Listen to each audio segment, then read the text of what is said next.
마태복음을 보면은 그 1장을 펼치자마자 긴 그 족보가 나옵니다. 그리고 이제 2장으로 들어가면은 족보가 끝나고 예수님께서 탄생하시는 과정을 또 길게 설명을 하고 있습니다.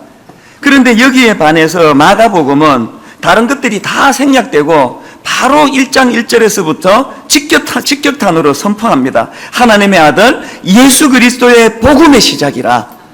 이게 왜 이렇게 마태복음과 마가복음이 다른가 보니까 이제 마가복음이 기록될 때의 그 상황이 너무나 다급한 상황이기 때문에 그렇습니다. 마가복음이 쓰여지던 주후 67년경에는 기독교 박해가 극에 달하던 때였습니다. 네로 황제가 엄청난 박해를 가해가지고 수많은 사람들이 목숨을 잃고 순교를 당하고 또 그 위기를 피해가지고 지하 카타콤으로 숨어들고 또 해외로 도망을 가고 이런 절박한 상황 속에서 그런 고난당하는 사람들, 박해당하는 사람들을 위해서 쓰여진 성경이 마가복음입니다. 그러다 보니까 뭐 족보 이야기 나오고 예수님 어떻게 태어나시고 그럴 겨를이 없습니다. 바로 1장 1절서부터 선포합니다. 예수 그리스도의 복음의 시작이라. 저는 이 말씀을 가만히 들여다보면서 많은 생각을 합니다. 교회가 할 일이 참 많지 않습니까? 장례식도 치러드리고 결혼식도 주례하고 또 아픈데도 신방도 가고 뭐 이런저런 교회에서 하는 일이 참 많지만 오늘날처럼 교회가 이렇게 위기를 만나고 복음이 잘 드러나지 않고 이럴 때에는 거두절미하고 이 교회 안에 엑기스 중에 엑기스 복음이 선포되어져서 그런 절박한 위기 속에 있는 사람들에게 복음만이 희망이다.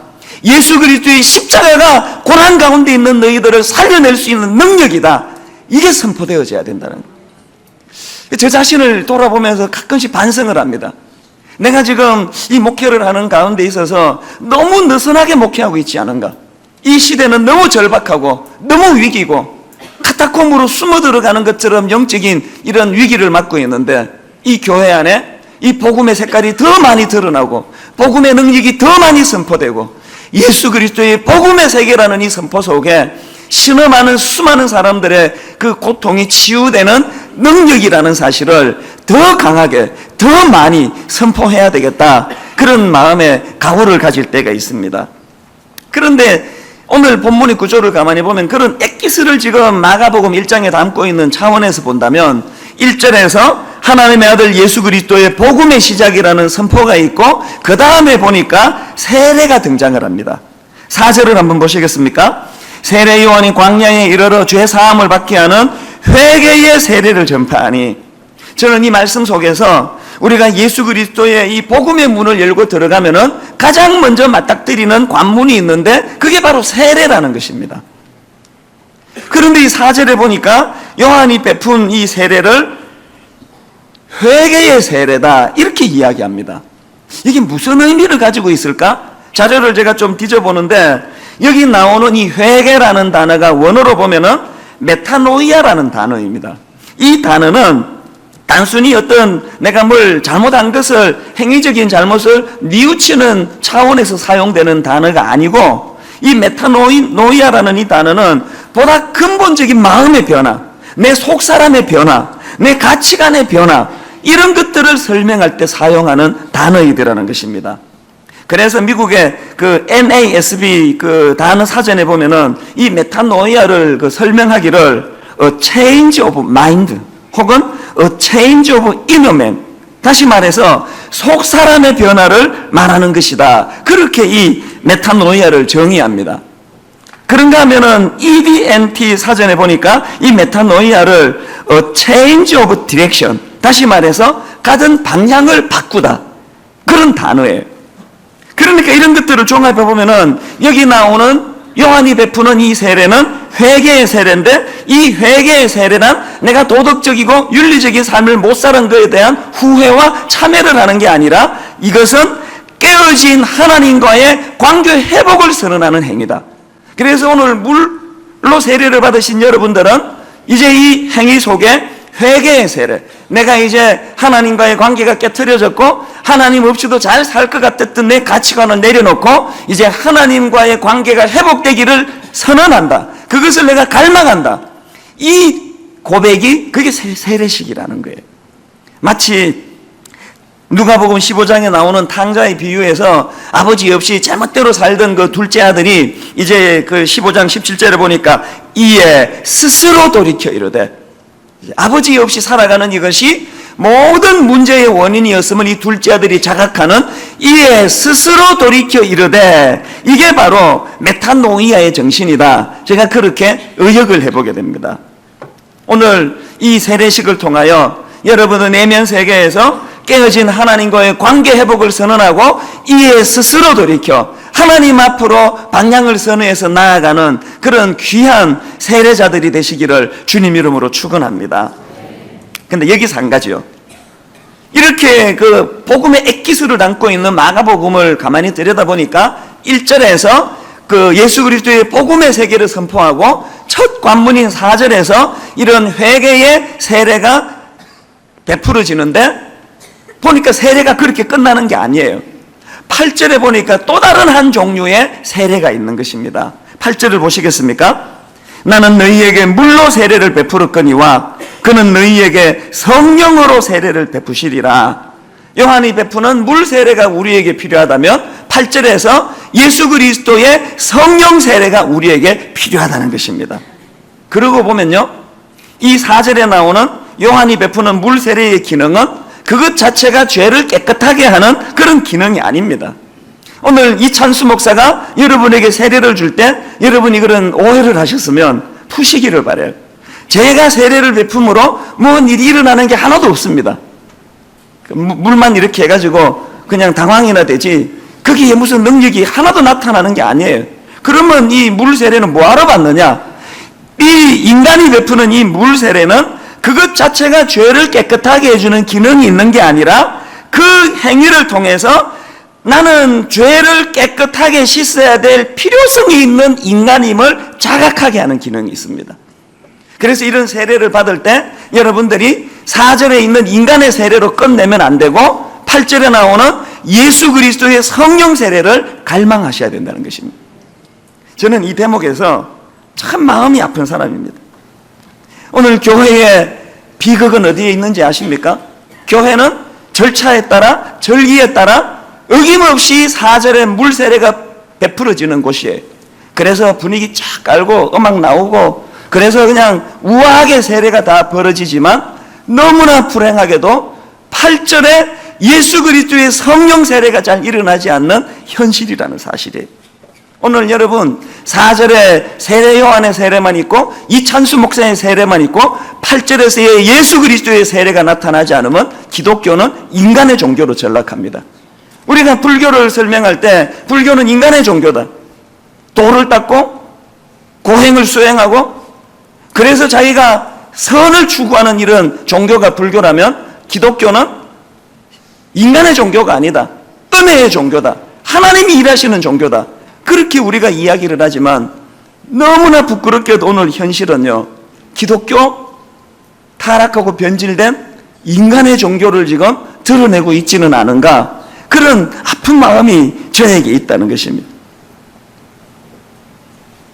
구약 열왕기상 18장을 읽고 묵상할 때마다 제 마음이 아파요. 아픈 정도가 아니고 찢어집니다.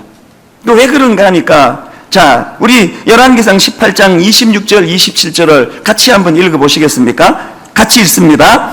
그들이 받은 송아지를 가져다가 잡고 아침부터 낮까지 바알의 이름을 불러 이르되 바알이여 우리에게 응답하소서 하나 아무 소리도 없고 아무 응답하는 자도 없으므로 그들이 그 쌓은 제단 주위에서 뛰놀더라.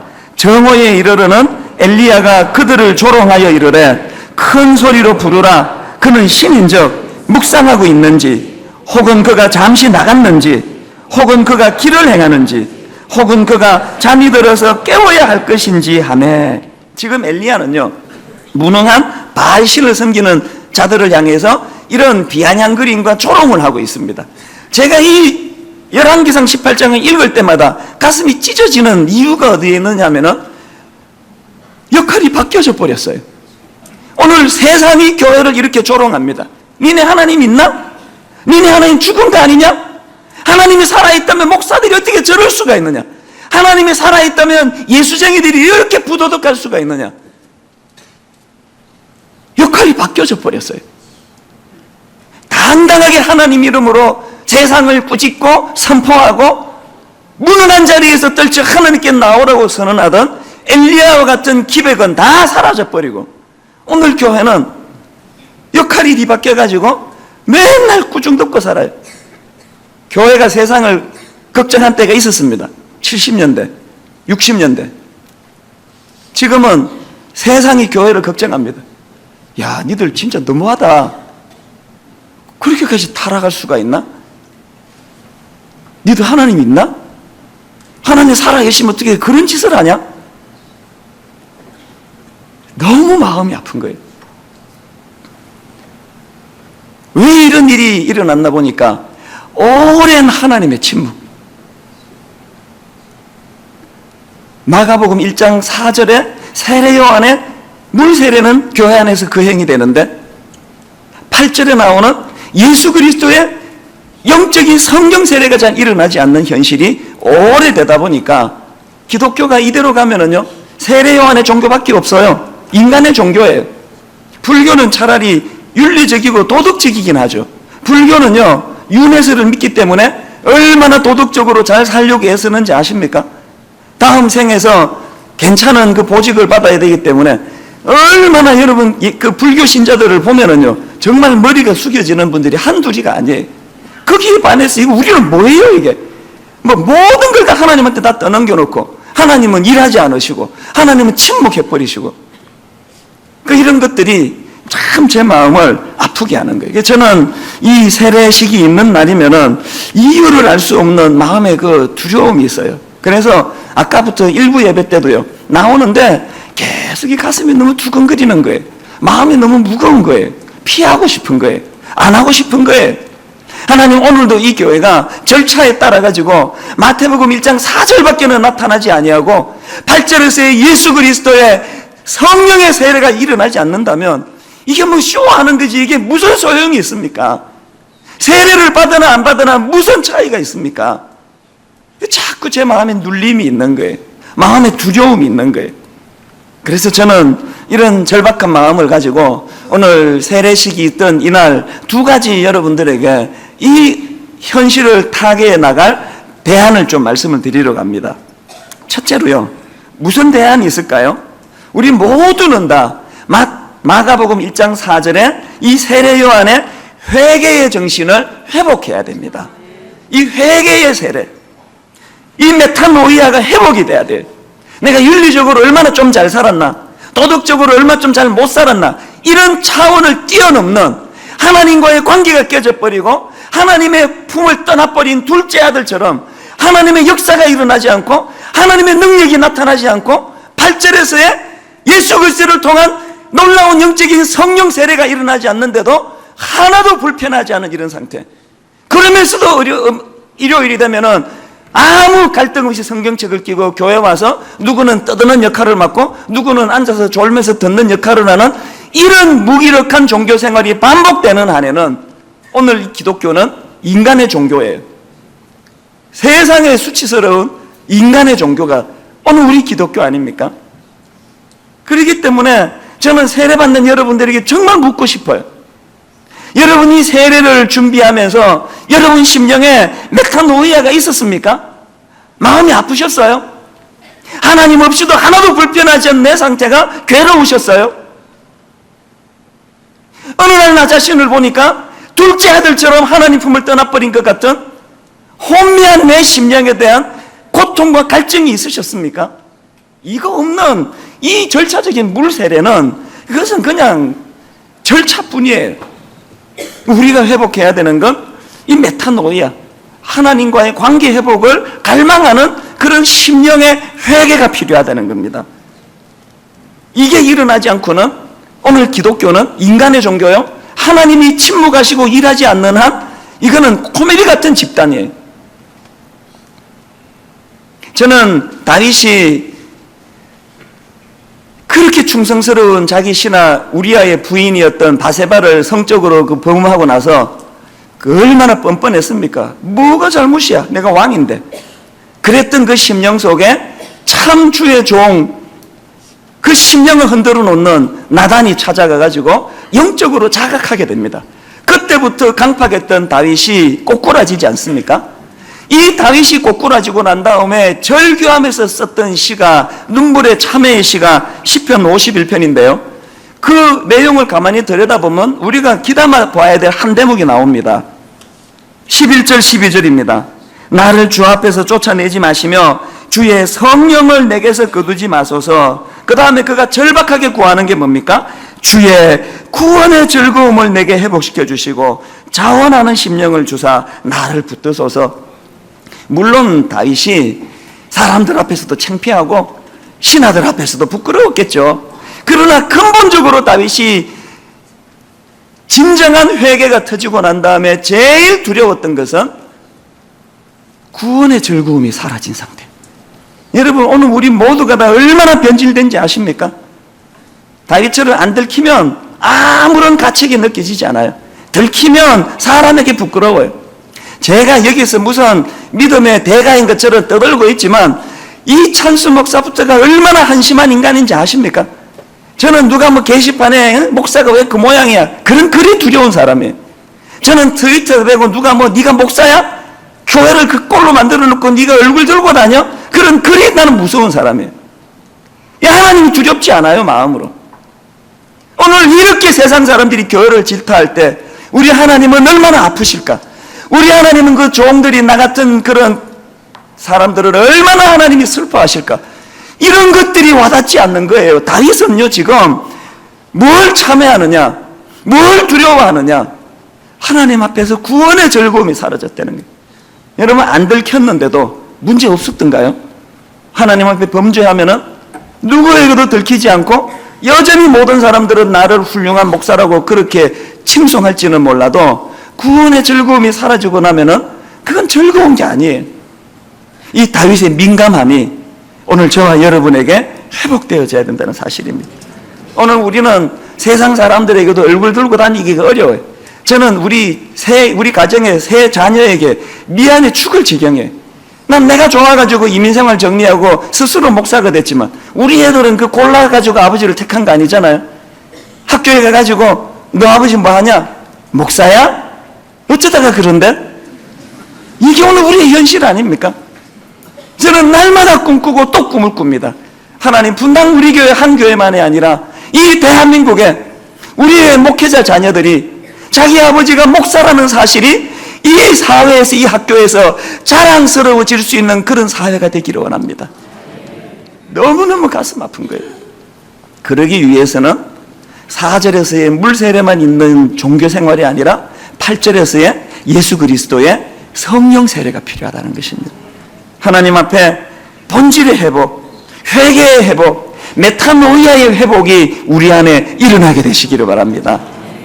그런가 하면 두 번째로 이 4절에서의 그 상징적으로 하는 말씀이에요. 인간의 노력, 8절에서의 하나님의 은혜, 이 두 가지가 조화를 이룰 때 회복이 일어난다는 거예요. 그래서 두 번째로 권하고 싶은 것, 인간의 노력과 하나님의 일하심의 조화를 통한 변화가 경험되기를 원합니다. 4절만 있는 인생도 아니요, 8절만 있는 인생도 아니요, 물세례와 성령 세례가 함께 일어나는 크리스찬이 될 때 하나님의 침묵은 끝이 나고 하나님은 일하게 된다는 겁니다. 하나님 제게는 참 좋은 분이세요. 제가 이렇게 마음이 힘들고 말씀 전하는 것 자체가 마음의 아픔이 될 때 꼭 하나님은 저를 만져주세요. 어제도 그런 일이 있었습니다. 어제 오후에 이 말씀을 가지고 마음이 많이 힘들고 무거운데 저에게 너무나 위로가 되는 메시지가 하나 전해졌어요. 우리 교회 중등부에서 지난주에 일어난 일이에요. 얼마 전에 교회 안 다니는 어떤 애를 우리 중등부가 전도를 했습니다. 얘가 이제 교회를 뭐 다니다가 말다가 또 안 나온 지가 이제 한 달이 넘었습니다. 그런데 이 아이는요, 가정적으로 많이 힘든 아이예요. 오래전에 부모님이 이혼을 했는데 이혼하신 아버지 어머니가 각각 또 어떤 남자를 만나고 어떤 여자를 만나가지고 동거 생활을 하고 있습니다. 돌봄이 없고 마음의 아픔이 많고 상처가 많고 이걸 견디다 못해가지고요. 아마 그 중등부 나오던 이 아이하고 그 언니하고 이제 그 자매인 것 같아요. 위에 언니가 지지난주인 것 같습니다. 자살을 했습니다. 삶의 무게를 견디지 못해서. 그래서 이제 장례를 치르는 동안에 이 중학교 동생이 결심을 했습니다. 나도 죽을 거다. 이 예식이 끝나면 나도 자살할 거라고. 장례 예식이 다 끝났습니다. 결심을 한 대로 자살을 하려고 무슨 그 도구를 찾았는지는 제가 잘 모르겠습니다만 자살하려고 하는데 뜬금없이 몇 번 보지도 않은 중등부 목사님 얼굴이 떠오르더래요. 교회 안 나온 지가 한 달이 넘은 이 아이가. 그래서 자살을 중단했답니다. 자살 시도를 중지하고 주일날 교회 가서 예배 드리고 뭐 어떻게 하려고 했는지 잘 모르겠어요. 그리고는 지난 주일날 한 달 넘어 만에 이 아이가 교회로 왔어요. 그리고는 중등부 목사님에게 눈물로 자기의 그동안의 아픔을 다 토해냈습니다. 그때부터 우리 중등부에 눈물겨운 그 애씀이 시작이 되는데요. 자기를 가르치던 그 선생님이 백방으로 수고를 해가지고 정신과 의사랑 연결을 해줬습니다. 그분이 우리 교회 성도님이신데 그 병원으로 연결을 하고 또 목사님은 이 아이를 설득을 하고 자포자기한 그런 상황이니까 그렇게 해가지고요, 이 아이가 마음을 고치고 정신과 치료를 받으러 갔습니다. 가서 이제 상담을 받아보니까 그 의사분의 소견이 제 마음에 참 감격이 됐습니다. 무슨 진단이 나왔는가 하니까 이 아이가 지금 우울증 증세가 있긴 한데 그 다음이 감동이에요. 분명히 우울증 증세는 있지만 지금 이 아이가 살고자 하는 의지가 있어서 위험한 상황은 아니라는 거예요. 여러분, 일주일 전에 얘는 살고자 하는 의지가 없던 애예요. 그 일주일 만에 오늘 본문을 제가 적용해서 말씀을 드리면 4절에서의 요한의 세례가 그 아이에게 있었고 인간의 애씀이 그 아이에게 있었고 8절에서의 하나님의 역사하심이 그 아이에게, 이 둘이 융화가 되니까 살고자 하는 의지가 생겼대요. 그리고는 그 의사 선생님이 진단하기를 그 어머니가 치료를 받아야 된다. 그래서 또 집도 멀어요. 안산이에요. 목사님이 또 갔습니다.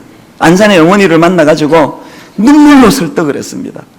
그리고는 그분이 치료를 받기로 결심을 하고 또 안산에 있는 어떤 정신과랑 연결을 해가지고 그 일을 했습니다. 이 목사님이요, 그 어린 중학생을 앉혀놓고 복음을 전했습니다. 로마스 말씀을 가지고, 이사야스 말씀을 가지고. 그랬더니 이 아이가 하는 말이, 목사님 나 살고 싶어요. 우리 엄마를 위해서라도 저 행복해지고 싶어요. 일주일 만에 의욕 없어 자살하려고 하던 이 아이를 살려놓았던 원동력은 메타노이야. 하나님 앞에 회개하며 하나님 앞으로 나아간 먼저 믿은 하나님의 자녀들이 마음을 다해서 이 아이를 사랑하고 붙잡아준 그 하나하고 8절에서의 세례 요한의 세례로 끝나지 아니하는 예수 그리스도의 성령의 은혜의 역사가 이 아이에게 임하니까 치유가 일어나고 회복이 일어나더라는 거예요. 마음이 너무 좋았어요. 하나님 살아계신 거 맞죠? 하나님 우리들의 범죄함으로 우리가 하나님 앞에 배교함으로 침묵하시는 것이지 오늘도 하나님은 일하시는 걸 보여주시니 너무너무 감사합니다. 그러고 보니까요, 지난주 제가 상해 집회를 갔습니다. 예배가 끝나고요, 오전 예배가 끝나고 어떤 부부가 제게 오셨어요. 목사님 지금 2시간 뒤에 비행기를 타야 되는데 목사님 꼭 만나고 가고 싶어서 여기 왔습니다. 교회 안 다니는 어떤 그 연구소 그 어떤 분을 모시고 왔어요. 그러면서 이분이 저에게 이야기하는데 깜짝 놀랐습니다. 저는 모태신앙, 장로님, 권사님, 중직자인 줄 알았어요. 이분이요, 4년 전 이 자리에서 새생명 축제 때 처음 복음을 받았던 사람이랍니다. 4년 만에 믿음이 이렇게 아름답게 자라고 그 내면 안에 메타노이아가 일어나고 8절에 예수께서 주시는 성령의 세례가 그 안에 임하게 되니까 이런 놀라운 믿음의 사람이 되어 있다는 거예요. 여러분, 오늘 부분적으로 이곳저곳에서 하나님의 일하심이 일어나고 있는 것을 믿으시기를 바랍니다. 우리가 회개할 때, 회개의 세례를 우리가 하나님 앞에 갈망할 때 이런 역사는 계속 일어날 줄로 믿습니다.